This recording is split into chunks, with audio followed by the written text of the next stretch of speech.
White Sox Dave is the Rocket Girl. They're the Rocket Girls, and they hang out with kind of the uglier girl to look hotter.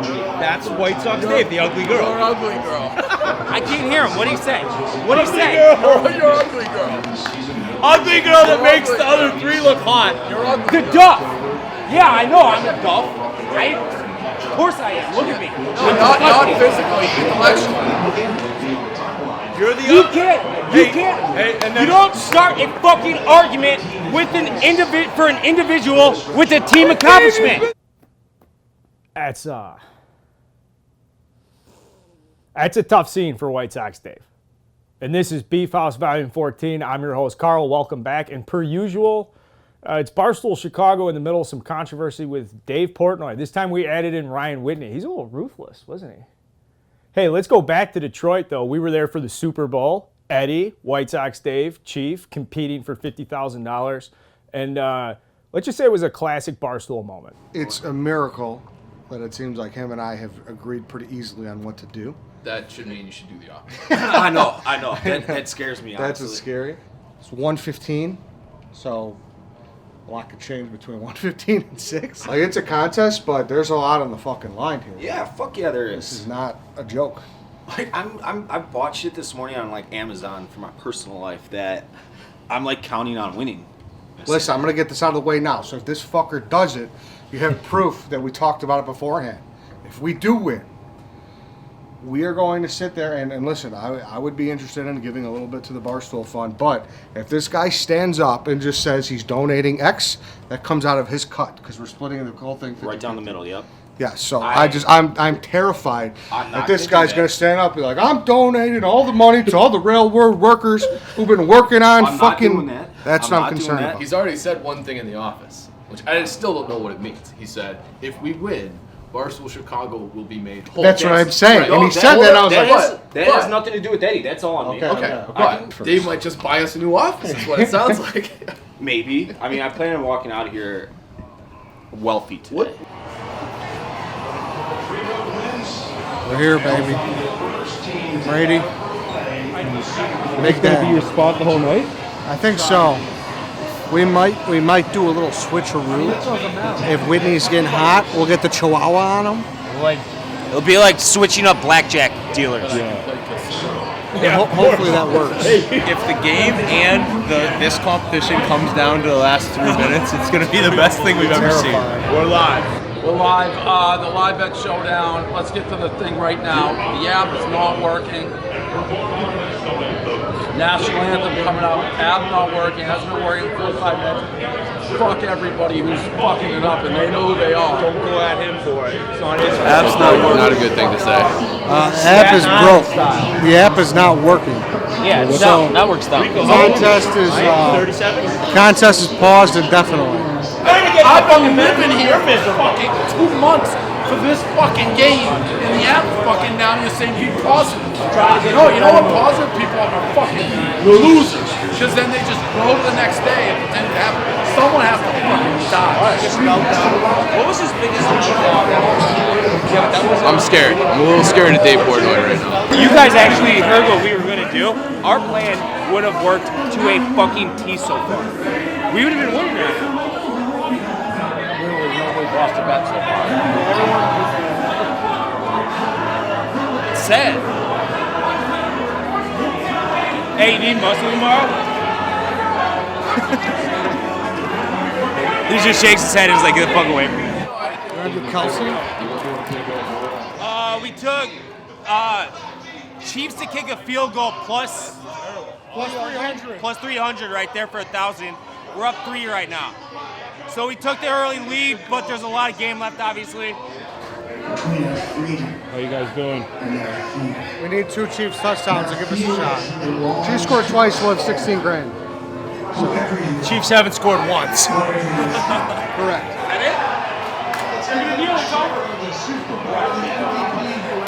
Does anyone else have anything? What did you finish with? 0. No, if Eddie wasn't fucking just clicking random buttons on his fucking phones, we would have won. And Ed overruled me because he's a communist dictator that just doesn't, it has to be his way. bang, bang, bang, bang, bang. And that's how it was. And I just didn't feel like dealing with this shit as a fucking fascist-ass dictator. So I did it, and I let him do it. And hey, we don't have any money. I'm going to try to win it all back right now on the tables, and I'm probably going to blow even more. And it's going to be an awful weekend, all things considered. I'm not shit-faced at all. How am I shit-faced? That argument about Tom Brady to me is a drunk man's argument. I argue that when I'm sober all day long. All it would take was a fucking Tom Brady to win a Super Bowl. That's it. Shut up. Shut up. Shut up.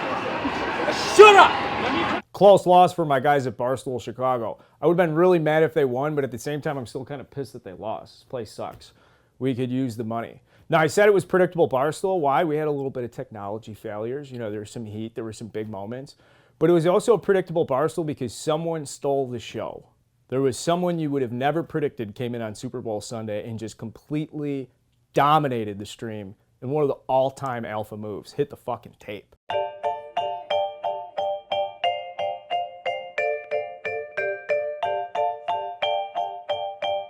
I'd say I'm surprised with Frank the Tank's actions, but let's be honest. This is a man who at every single turn has taken opportunities with him. It doesn't change when we talk about cup holder management, which is something we talk about a lot in Barstool Chicago, or just general guy etiquette. And you can find a lot of this stuff on the snake draft. Yes, every Monday, dog walk snake drafts.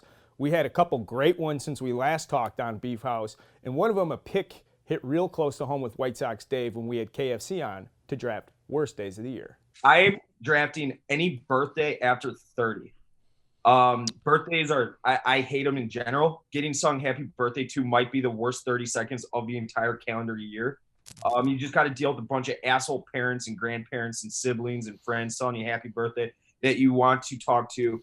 Absolutely, you don't want to talk to them whatsoever. And then 30, you got absolutely nothing to look forward to. It's just one day closer to death.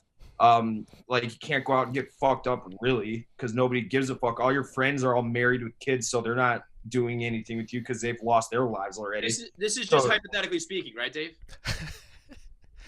No, this is exactly what I'm going through right now.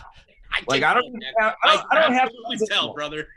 I don't have friends. I have zero friends because all my friends are married with kids, and I just don't. And I'm like out fucking trying to pull sixes from bars, and they won't do that with me anymore. Let me tell you something, though. Those guys would do anything to be pulling sixes at the bar. So while you're upset about it, just know that those days that you're miserable, their days are much more miserable than you. Well, that's what I was going to ask you. Like, how different is your life now than when you were at 27? I feel like you live kind of the same. I do, but it's gotten worse and worse progressively every year because I just lose a friend to marriage and kids. Yeah. When you're looking around at Friday night, the options to text slowly but surely trickle down. They trickle down to like nothing. I sit in front of my TV and play video games at this point like a loser. Just off me. Kevin, you can off me. I give you permission when I get into the office to off. I'm just saying, though, I totally get what you're saying, but you have to understand there are people, the same guys you're describing are like, he's complaining about playing video games and trying to fuck girls at the bar on the weekend. I want to fucking kill you, Dave. That's the point, because I can't, because I have no one to do it with anymore. I get it. That's why I always say you don't want to be the first. You also don't want to be the last. You got to be somewhere right in the middle when you're getting married and shit. The real pack, the real pact that needs to be made is you and Kevin just need to shoot each other at the same time. You just need to kill each other. That's great. A death pact with me and White Sox Dave. Wow. I mean, who are we kidding? There's nothing wrong with pulling sixes, White Sox Dave. A lot of great guys have lived their entire life pulling six. We'd consider a six a win. But if you're one of those guys where the sixes seem just a little too unattainable, can I recommend learning how to play the guitar? If so, you may be interested in White Sox Dave's new music podcast. What's it called? Whatever. Take the clip. I'll have the name when we get back. One more time. F G B A F G A B. Next one over is C. Next one after that is D. Next one is A. No! What's the open note? E. Fuck yeah, you got that. So yeah, F G A B C D E. What is it? On the guest list. That's on the guest list with White Sox Dave and Shane Hall. from who? No, it's not just one guy. It's a band. Don't edit this. It's White Sox Dave and Shane Hall from. All right, we're going to have it after we get back from this clip, but that's how White Sox Dave spends his recreational time. He's trying to get better at the guitar, snow on the ground. A lot of people winter. Self-improvement is a theme. Here's a big theme with me, though. Bowling. If you talk to me, you know I love being in a bowling alley, bowling center this time of year. And it's no different. Just a couple, what was it, 2 weeks ago? How about a 4-10 split right from my kitchen?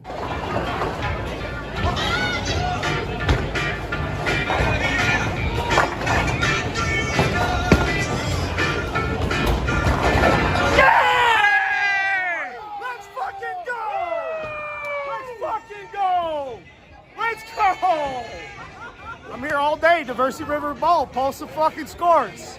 So on the guest list by White Sox Dave and Foxtrot in the Get Down. Correct. Excellent, excellent. What else we got on this? Chief and Carl. Chief and Carl. Chief.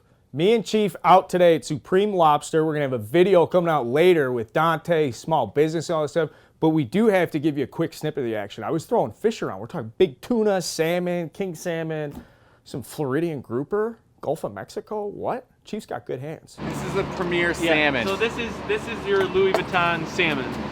So this is out of New Zealand, Ora King salmon. You really can't get better salmon in the world than this. So this is a New Zealand farmed king, premier salmon. So what's going to define it is the color of the flesh, very orange, but the fat content is huge. Fat equals flavor. Each one, gill tag for traceability. All you guys at home eating salmon out of the silver box, make sure you use your scissors before you take a tag off. Nothing worse than when you get a big salmon from New Zealand, you fucking ruin it because you ripped the tag off because you're impatient. Like a nice sweater, just got cashmere. Be careful. Feel this. Put your real hands on it. No. Okay. All right. Out of respect to the fish and the person who's going to consume this. You know how you watch a Seahawks game and they have the same intro every week where they're throwing the salmon? There's no way anyone should be able to catch that. I bet you can catch this right now. I don't want to waste their salmon. You can catch it. I think it's worth the shot.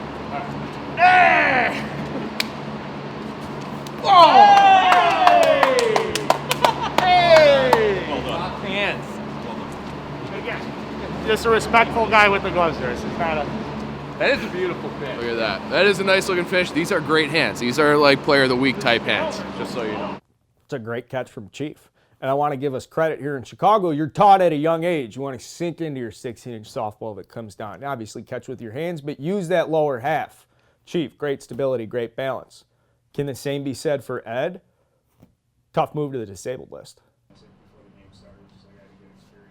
Yeah, I'm Big Ben. Basically, I got the boot on. Ate shit on Saturday, fractured my ankle. Yeah, it's winter in Chicago. It's icy out. I am an idiot and I wear Ultra Boost instead of boots because it's easy and they slip on and I'm lazy. And I paid for it. That's the moral of the story. Can you tell us about the compound fracture, micro fracture? The fracture. So I'm like an ankle expert. I've broken my other ankle before in 7th grade basketball. Breakaway steel went down hard. Went down hard again. Different way though. This could reverse. You might get rid of the yips because now you broke your other one. So now you're back to even. You should get out on the basketball court when this is healed. Point. It's a good point, yeah. And then I just like the big bone on the side. It's chipped. Surgery? No surgery, but I got to go back next week for a Hard cast? No, hard no, cast. thank I want to God. sign it. No hard cast. Your I've toes done cold? hard cast before. Yeah, I've been avoiding like the puddles because then that's Stuff. disaster zone. You should get like a sock. You got to get Bombas. You have to have a sock sponsorship while this is going on. Yeah, so that's just kind of the reality of the situation. I told them if I ever start a foundation, I want it to go towards people who get injured or die during snowstorms. Because I think if we have to deal with this and we have to enjoy the city of Chicago, you shouldn't have to worry about this bullshit. Is that true or false? The people who die during shoveling, it's wrong. I want to pay for their casket. That's serious.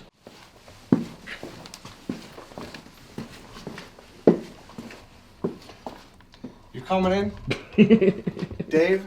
Tough spot for Ed. Doctor says 6 to 8 weeks, not trying to do a HIPAA violation here, but Ed, everybody's cheering for you, all right? And when you get to a negative like this, you gotta find some positives, right? Ed's talking about starting a foundation for kids who fall on ice and bust their ass and can't pay medical bills.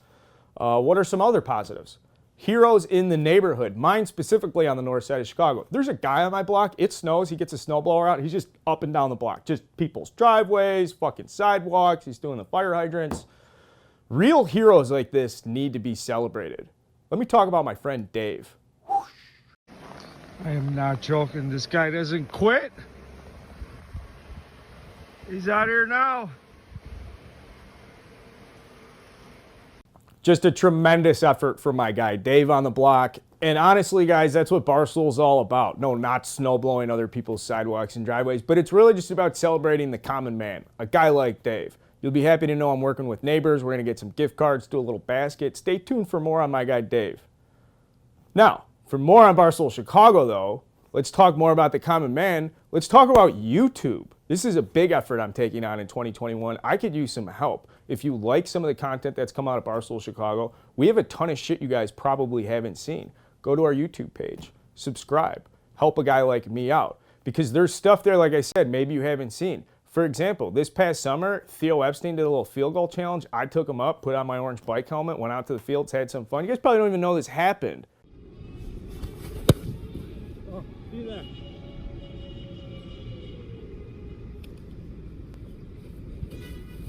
$50 yards.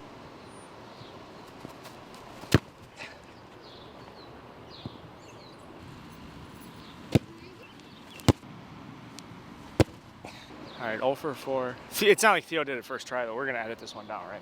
Cool down. Getting worked up. Cool down. There we go. Yeah. It's harder than I thought it was. And people give me a real hard time. They said, oh, you think you could do Cody Parkey's job? I never fucking said I could do Cody Parkey's job, all right? I said I had more in the tank than Theo Epstein, and I still fucking do. All right? Cody Parkey's a bitch.